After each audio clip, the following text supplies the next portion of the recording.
August 21st, 2020, Sacramento. For 2 years, Joseph James DeAngelo had repeatedly appeared in a wheelchair, his voice barely audible. Now survivors watched as a judge asked him to rise. What happened next changed the meaning of every frail gesture he had made. But first, listen to the voice California could not name.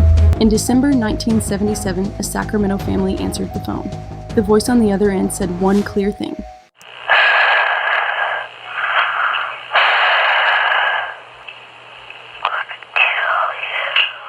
That recording is real, and for 44 years, nobody knew whose voice it was. I'm Demi Thorne, and this is Darkly Retold.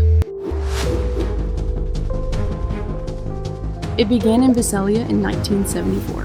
More than 100 burglaries were later linked to a prowler who moved family photographs, scattered clothing, and stole almost nothing. Police called him the Visalia Ransacker. The burglaries were never charged to DeAngelo, but the pattern became part of the case built around him. In September 1975, Claude Snelling was shot dead in his driveway while stopping a masked man from abducting his 16-year-old daughter. 1 year later, 190 miles north, attacks began around Sacramento. From June 1976 through July 1979, the East Area Rapist committed at least 50 rapes across the suburbs. FBI Special Agent Marcus Knudsen remembered what that terror did to the city. During that time frame, everybody was in fear. We had people sleeping with shotguns, we had people purchasing dogs, we had people, I think locksmiths' business went way out of control because of the fact that everybody was changing law. Fear changed how people slept. It did not stop him. He watched homes, called ahead, and entered through windows before dawn. When couples became the target, he tied the man, stacked dishes on his back, and threatened to kill both victims if a single plate moved. Police recovered a hand-drawn map of an imaginary suburb. On the back, one word appeared again and again: punishment. At community meetings, detectives warned residents. A man who stood and challenged the attacker was assaulted with his wife months later. Whether the killer sat in that room has never been proven. Investigators believed he was following the meetings and the investigation. In February 1978, Brian and Katie Majuri were shot while walking their dog. The murders then moved south through Goleta, Ventura, Dana Point, and Irvine. By 1986, 13 people had been murdered across California. Then the attack stopped. Retired Sacramento County Detective Ray Biondi could only describe the possibilities. I think I see several scenarios, though. He's got killed. He's in custody somewhere where they don't enter into the DNA database, or he simply got older and just quit. Those were theories, not answers. Investigators knew only that the offender had vanished and that the evidence still could not name him. The name would come from a life hiding in plain sight. 50 rapes, 13 murders. Here's the detail that still makes investigators sick. The entire time, the man doing this was wearing a badge. Joseph James DeAngelo was a Navy veteran and a police officer. He worked burglaries in Exeter from 1973 through 76, the same years as the Visalia Ransacker. He then transferred to Auburn Police outside Sacramento as the East Area Rapist attacks expanded around the region. In 1979, store security caught him stealing a hammer and dog repellent. He fought, then collapsed into a trembling breakdown. He later admitted that collapse was an act. Auburn fired him. The Sacramento attacks stopped, and the Southern California murders began. When those ended, DeAngelo settled into an ordinary life as a warehouse mechanic in Citrus Heights, minutes from old crime scenes. He raised 3 daughters and argued with neighbors about his lawn. Even his own family saw nothing that exposed him. His former brother-in-law, James Huddle, was asked whether anyone had an inkling. Yes. And you never had an inkling of what he was? Nope. He kept everything to himself. Quite certain that no one else in the family knew either. That secrecy worked because evidence could connect crimes without identifying the person behind them. In 1996, an Orange County criminalist showed that the Southern murders shared one offender's DNA. In 2001, investigator Paul Holes matched that profile to Sacramento rape kits. Separate crime waves collapsed into one offender, but the profile matched no named person in a law enforcement database. Knudsen explained the trap investigators were in. We have identified the DNA for East Area Rapist. We just don't have a face or name for that DNA. So at this point, the FBI is assisting our local counterparts, Sacramento County Sheriff's Office. They had biological identity without human identity. A writer named Michelle McNamara kept returning to the case, gave the offender the name that stuck, the Golden State Killer, and argued that the search still mattered. In her own words, this was what kept her looking. I was in search of a man who was attacking women and girls throughout Northern California. And the great tragedy of this case to me is that it's not better known. McNamara did not solve the case. Officials were explicit about that. But her work kept the case visible, and her book reached readers in February 2018. 2 months later, investigators tried something no murder case had used this way before. What happened next had never caught a killer before, and it started on a website built for hobbyists, tracing their family trees. They converted crime scene DNA from a 1980 rape kit into the kind of SNP profile used by consumer ancestry services. Under an alias, the profile went to GEDmatch, a public genealogy database. It did not return the killer's name, it returned distant relatives. Genetic genealogist Barbara Rae-Venter explained the first requirement.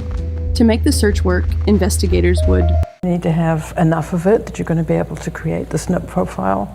And from there, then you need to be working with a genealogist to try and interpret the results that you get. The upload became a map of relationships, not a direct identification. More than 1,000 distant matches led researchers backward toward common ancestors, and then forward through anonymous branches. Rae-Venter and the investigative team narrowed those branches by age, location, family lines, and the facts already known from the case. Paul Holes put the next step plainly.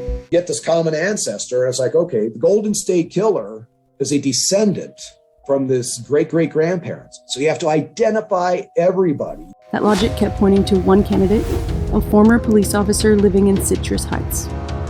On April 18, 2018, officers collected DNA from the handle of DeAngelo's car while he shopped. On April 23rd, they recovered a tissue from his curbside trash. The discarded samples matched the crime scene profile and confirmed the candidate. At the announcement, Sacramento County District Attorney Anne Marie Schubert described the principle that had driven the breakthrough. We knew we could and should solve it using the most innovative DNA technology available at this time. Genealogy produced the lead. Discarded DNA confirmed it. Then Sheriff Scott Jones made the arrest public.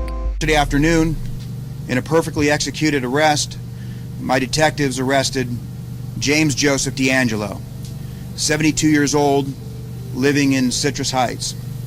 In court, DeAngelo presented himself as broken, wheelchair, vacant stare, a voice like paper. Prosecutors remembered the stage breakdown after the 1979 theft. Jail cell surveillance showed the supposedly frail prisoner walking, exercising, and climbing on furniture. In June 2020, inside the University Union Ballroom at Sacramento State, he pleaded guilty to 13 murders and 13 kidnappings and admitted dozens of rapes too old to charge. The agreement covered 161 crimes against 48 victims. Count after count, the answer came back almost too quietly to hear. I admit. The plea answered who. It did not explain why. After his arrest, cameras recorded DeAngelo alone in an interrogation room, muttering about someone he called Jerry. At the plea hearing, prosecutor Thien Ho read those reported words into the record. It was like in my head. I mean, he's a part of me. I didn't want to do those things. I pushed Jerry out and had a happy life. I did all those things. I've destroyed all their lives. So now, I got to pay the price. Those were Ho's words in court, quoting what DeAngelo had reportedly said alone in the interview room. They were not an in-court confession from DeAngelo. At sentencing, survivors spoke for 3 days. Gay Hardwick refused to let him have the final word. Because all of us survivors deserve the peace of knowing that DeAngelo is gone for good. We survivors can continue to try and smooth out the wrinkles in our lives. Then the judge asked DeAngelo to stand. The man who had arrived in a wheelchair rose from the defense table and removed his mask.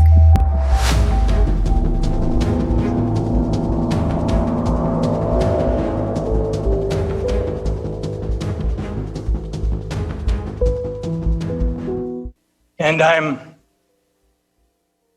really sorry to everyone I've hurt. Thank you, Your Honor. The apology was brief.